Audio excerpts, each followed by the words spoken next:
Fala galera, Luiz Otávio com mais um tutorial de tecnologia aqui para você e hoje continuando aqui com o nosso cursinho de Python e também com a parte de funções aqui em Python, a gente vai falar sobre um pouquinho mais sobre argumentos e também sobre os keyword argumentos que a gente costuma utilizar aqui, que são, deixa eu fazer uma função aqui, a gente viu que a gente utiliza a palavra def para definir uma função, e aí a gente coloca o nome da nossa função, e aí a gente utiliza, entre parênteses, o nome dos argumentos. Por exemplo, argumento 1, argumento 2, argumento 3, argumento 4, argumento 5.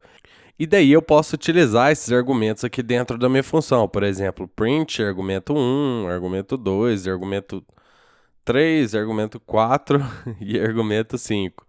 Aqui, certo? E para me chamar a minha função, agora nesse momento aqui, eu devo chamar a função colocando o nome da função, no caso ali func, e aí passar os argumentos, 1, 2, 3, 4, 5. E aí nesse caso aqui eu estou setando o valor do A1, o valor do A2 aqui, o valor do A3, do A4 e do A5 aqui. Então se eu executar isso daqui neste momento, você vai ver nada mais do que A1, 2, 3, 4, 5 aqui na tela, certo? Então, isso a gente já viu nas aulas anteriores. Você também viu que a gente pode utilizar argumentos nomeados, por exemplo, nome igual a none, certo? E aí, quando eu seto um padrão aqui para o meu argumento, igual eu fiz aqui, igual a none, eu não sou obrigado a enviar esse argumento aqui, certo? E aí, eu executando esse aqui, eu não gera nenhum erro para mim. Porém, se eu quiser utilizar ele aqui, eu posso vir aqui e falar nome igual a Luiz, por exemplo. E aí, agora eu posso usar esse argumento aqui, nome no caso. E aí, se a gente executar isso aqui agora, a gente vai ver a lista dos argumentos que a gente passou primeiro e depois o argumento nomeado. Uma coisa que eu não posso fazer aqui é, por exemplo, se eu tivesse mais um argumento aqui, ó, por exemplo, o A6, no caso aqui, ó, eu sou obrigado a enviar o A6 aqui, certo? A6. Só que você está vendo aqui que o PyCharm já está gerando um erro aqui para mim. Isso está acontecendo porque é o seguinte: a partir do momento padrão, a partir do momento que eu seto um valor padrão para um argumento, os próximos que vêm depois dele também precisam de um padrão, certo? Eu também preciso colocar um valor neles. Por exemplo, se eu deixasse isso daqui assim, ó, e executar isso daqui nesse momento, você vê que ela tá falando que tem um argumento não default seguindo um argumento default, depois de um argumento default. Que no caso este daqui é um argumento que tem um padrão, certo? Tem um valor padrão. Esse outro aqui agora precisa ter também. Entendeu? Ou seja, a partir do momento que eu seto um padrão para algum dos argumentos, todos depois dele precisam ter um padrão, certo? E outra coisa que acontece aqui também é que a partir do momento que eu chamei a minha função com o argumento nomeado, eu já não posso mais chamar sem nomear. Por exemplo, se eu colocasse um valor aqui que fosse a minha intenção adicionar o valor no A6, eu já não posso mais fazer isso sem falar que é o A6. Eu preciso nomear o argumento que eu estou utilizando o valor.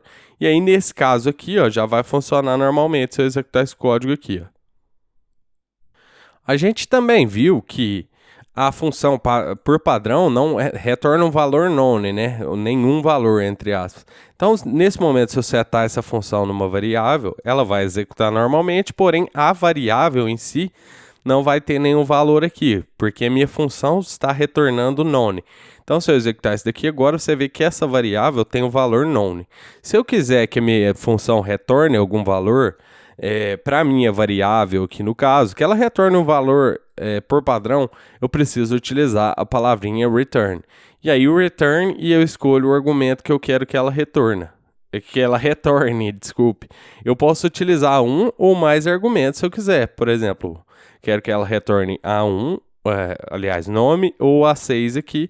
E aí, se eu der um print, ela vai ter uma tupla contendo o nome e o A6.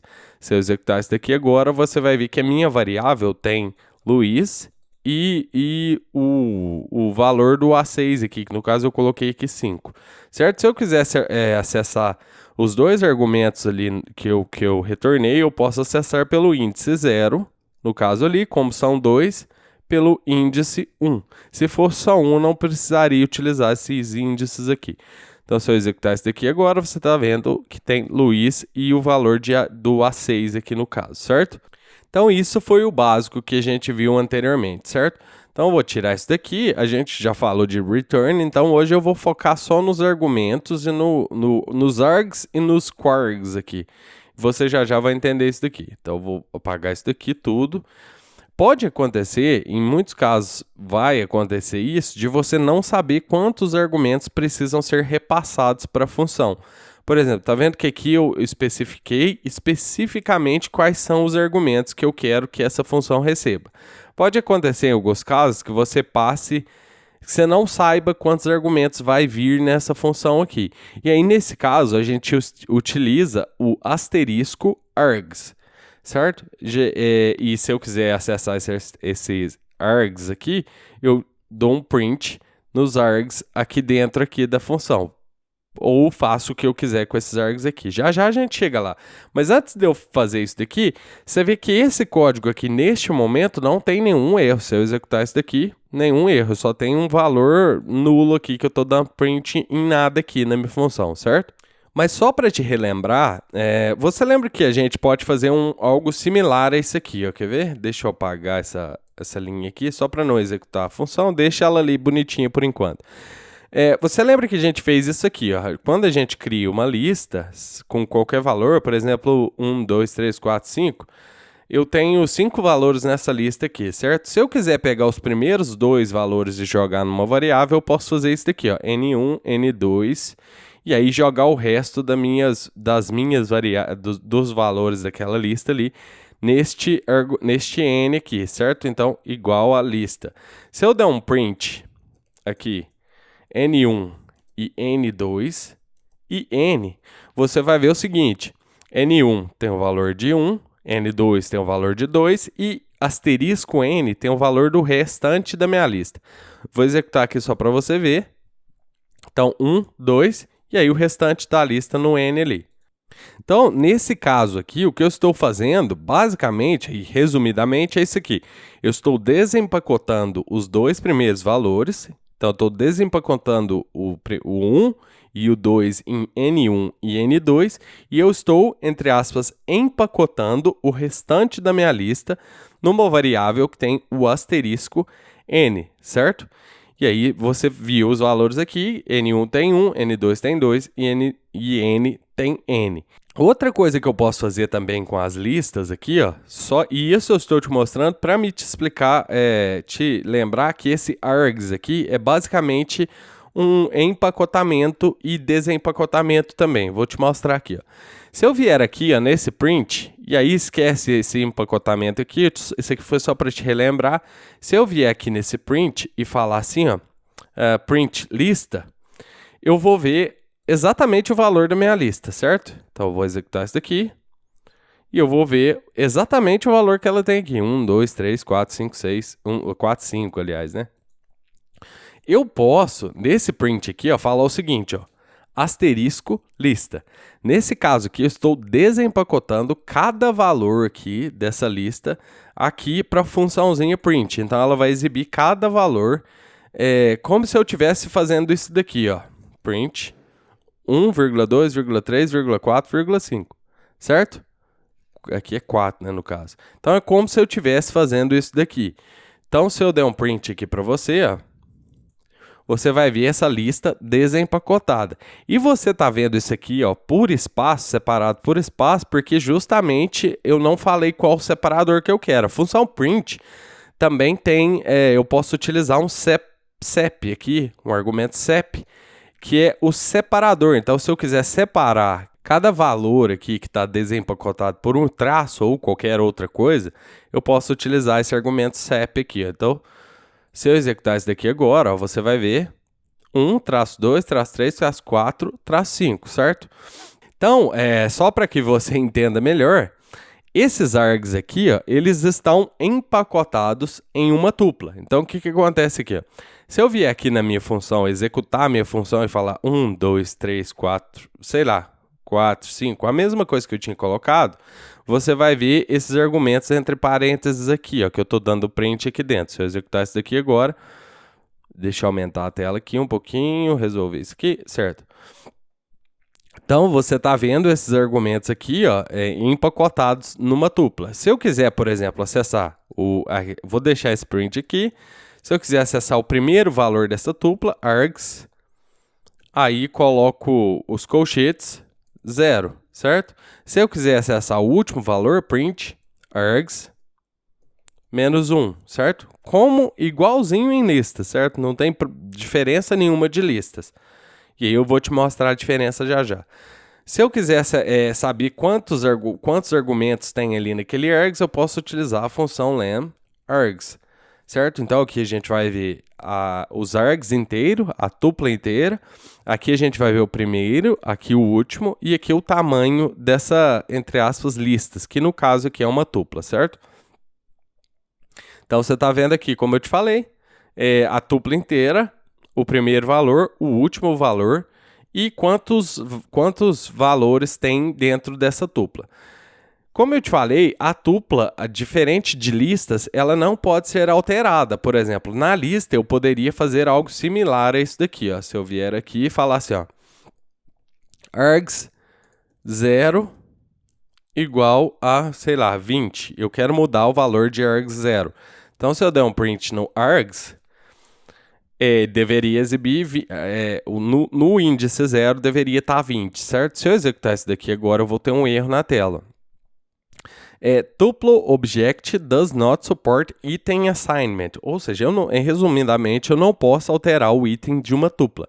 Porém, eu posso converter essa tupla em lista facilmente. E aí eu começo a trabalhar com listas. Por exemplo, eu posso fazer um cast. Você lembra que a gente viu como fazer cast de string inteiros, booleanos em aulas anteriores? Nessa aqui a gente vai fazer um cast de uma tupla para uma lista. Então, args igual a list, a funçãozinha list, args, certo? Ou seja, eu estou pegando args e mudando o valor de args para o seu próprio valor, porém agora ele é uma lista. Então, se eu executar isso daqui agora, você vai ver que vai alterar o valor do primeiro aqui, ó, que seria 1, agora é 20 aqui, porque agora ele é uma lista. Você está vendo aqui que até mudou de parênteses para colchetes, certo? E se eu não precisasse alterar esse valor, eu posso trabalhar muito bem com as tuplas aqui mesmo, do mesmo jeito que eu faço com listas. Por exemplo, for valor in args, e aí eu dou um print nos valores aqui, e assim como a gente fez com listas na aula de listas, certo? Então, desculpa. Aqui eu tenho que falar o valor, né, ao invés de args. For v in args, print v, e aí a gente vê a cada volta do nosso laço ali, a gente vê um valor aqui, certo? Uma outra coisa que eu posso fazer aqui também, que eu também acho muito interessante aqui, é o seguinte.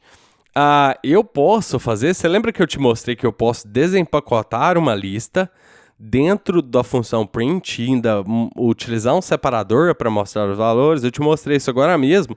Eu posso fazer isso daqui, ó, lista igual a 1, 2, 3, 4, 5, e aí eu mando a minha lista aqui, porém desempacotada, certo? Se eu não, só para você entender, se eu não mandar essa lista desempacotada, eu tirar esse for aqui, vou dar um print em args para você ver. Se eu não mando essa lista desempacotada e der um print aqui, por exemplo, você vê que dentro da minha tupla eu tenho outra tupla. Tá vendo aqui, ó? Então, para eu acessar isso aqui, eu deveria, por exemplo, para me ver a minha tupla ali, no caso, eu executo... Aliás, desculpa aqui, ó, um erro grave meu aqui. Eu esqueci de colocar os colchetes da lista. Problema na cabeça hoje. Esqueci de colocar os colchetes da lista aqui, ó, e aí a minha lista virou uma tupla. Por isso que tinha uma tupla dentro de uma tupla. No caso aqui, ó, é diferente daquilo que eu te falei. É o seguinte, se eu executar, eu vou ter uma lista no primeiro índice da minha tupla, certo? Então, você está vendo aqui que ficou confuso aqui.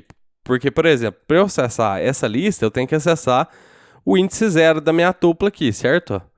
Para você ver. E se eu adicionar aqui, vou voltar aqui como estava, se eu adicionar um outro elemento aqui, por exemplo, o valor 6, Se eu adicionar esse elemento, ele vai ficar num outro índice separado aqui da minha lista. Tá vendo aqui? Ó? Eu tenho a minha lista num índice da tupla e aí um outro elemento no índice 1.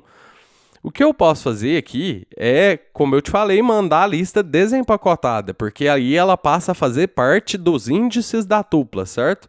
Então, olha aqui, ó, agora eu tenho o número 1 no índice 1 0 da tupla, o 2 no índice 1, 3 no índice 2 e assim por diante, certo? Se eu quiser acessar, por exemplo, cada elemento desse aqui, se eu quiser acessar o primeiro elemento, 0. Se eu quiser acessar o último, menos 1, e como eu te falei, né, agora mesmo nesse curso. Então, aqui nesse caso, eu estou enviando a lista desempacotada, porque aí, cada elemento que eu colocar posterior a esse aqui, por exemplo, 10, 20, 30, 40, 50, também vai entrar como se fosse parte dessa lista aqui. Vai entrar, cada valor desse aqui vai entrar dentro dos índices da tupla aqui. Então, se eu executar isso daqui agora, ó, você está vendo, 1, 2, 3, sem separação, tá vendo aqui? Ó, tudo junto aqui. Ó. Então, cada elemento desse aqui está num índice daquela tupla ali. Eu posso, inclusive, fazer isso daqui, ó, lista 2 igual a... E aí eu abro o colchete, 10, 20, 30, 40, 50. E aí eu falar que eu quero a lista 1 desempacotada e a lista 2 desempacotada também. Então o que acontece aqui agora? Essas duas listas vão ser mescladas dentro desses args aqui. Ó. Se eu executar isso daqui agora, eu tenho tá vendo? Ó, não tem separação entre as listas aqui. Ó. É tudo, cada um faz parte do seu próprio índice dentro da tupla aqui. Outra coisa também que você vai ver aí, muitas vezes em scripts Python, você vai ver isso daqui também. Ó. Aqui dentro da função vai ter o seguinte, 2 asteriscos que wargs. Lembrando aqui, ó, que não precisa ser args esse nome aqui, pode ser o que você quiser. Só que por convenção a gente utiliza a palavra args. E aqui também não precisava ser keywords, que é Keyword Arguments. Isso aqui pode ser qualquer coisa, contanto que você saiba o que é. E a gente usa a palavra keywords por convenção. Então você vai ver quando você for ler script de outras pessoas na internet, pode ser que você veja sempre essas palavras, só que se a pessoa não seguir o padrão que a comunidade Python recomenda, pode ser que você veja outra coisa aqui, ó. Por exemplo, argumentos aqui e argumentos aqui, ó. Vai mudar, vai funcionar do mesmo jeito, certo? Só que não está dentro da convenção, certo? Que isso fique claro. Isso não está dentro da convenção da comunidade Python. Então, eu vou voltar isso aqui para args e esse aqui para args. Os quargs aqui, no caso, como o próprio nome já diz, são keyword arguments. São argumentos com palavras-chave aqui, no caso. Então, para encurtar a história aqui, ó, eu posso colocar aqui, ó, nome igual a Luiz, que são argumentos nomeados aqui, certo? E aí você vai ver que aqui nesse args, esse nome Luiz não aparece. Ó. Se eu executar isso daqui, ó, você não vê nome Luiz que eu acabei de passar aqui. Ó. Nome Luiz, sobrenome igual a Miranda. Se eu executar isso daqui, mesma coisa. Não aparece. Por quê? Porque eles são argumentos nomeados aqui. E eles estão aqui, ó, no keywords aqui, ó, keywords aqui. Então, se eu der um print no keywords e executar isso daqui agora, você está vendo que aqui, ó, eu tenho entre chaves aqui a chave que eu falei, que é nome com valor Luiz, a chave sobrenome com valor Miranda. Então, se eu quiser, só para resumir a história para você, se eu quiser acessar o nome, eu digito keywords, nome, certo? Assim. E se eu quiser acessar o sobrenome, keywords, sobrenome. Dessa maneira aqui, certo? Então, você vai ver Luiz e Miranda na tela. Se eu executar isso daqui agora, Luiz e Miranda na tela. E aí eu posso tratar esses valores da maneira que eu quiser. Por exemplo, se eu quisesse saber se alguém enviou alguma chave aqui, ó. Por exemplo, eu quero saber se tem nome, se tem sobrenome aqui. Eu posso fazer da seguinte maneira. cria uma variável aqui, nome igual a keyWargs.get nome, certo? Aí eu vou colocar entre aspas aqui. E aí eu dou um print aqui no nome. Eu posso acessar tanto daquela outra maneira como dessa maneira aqui, mas eu vou te falar que essa maneira é um pouco melhor, porque você vai ver aqui o que vai acontecer aqui, ó. Então eu tenho Luiz aqui na tela, certo? Porém, suponha que eu quero saber se foi enviado o argumento idade aqui em nome. Então vamos mudar para idade e idade. Se eu executar isso daqui agora, você vê que tem none aqui na tela, tá vendo? Ó, idade none. Por quê? Porque eu não enviei idade. Então eu posso fazer uma checagem. If idade is not none, mostra a idade. Else, eu posso fazer o que eu quiser com ela aqui. Nesse caso, eu vou só imprimir idade não existe.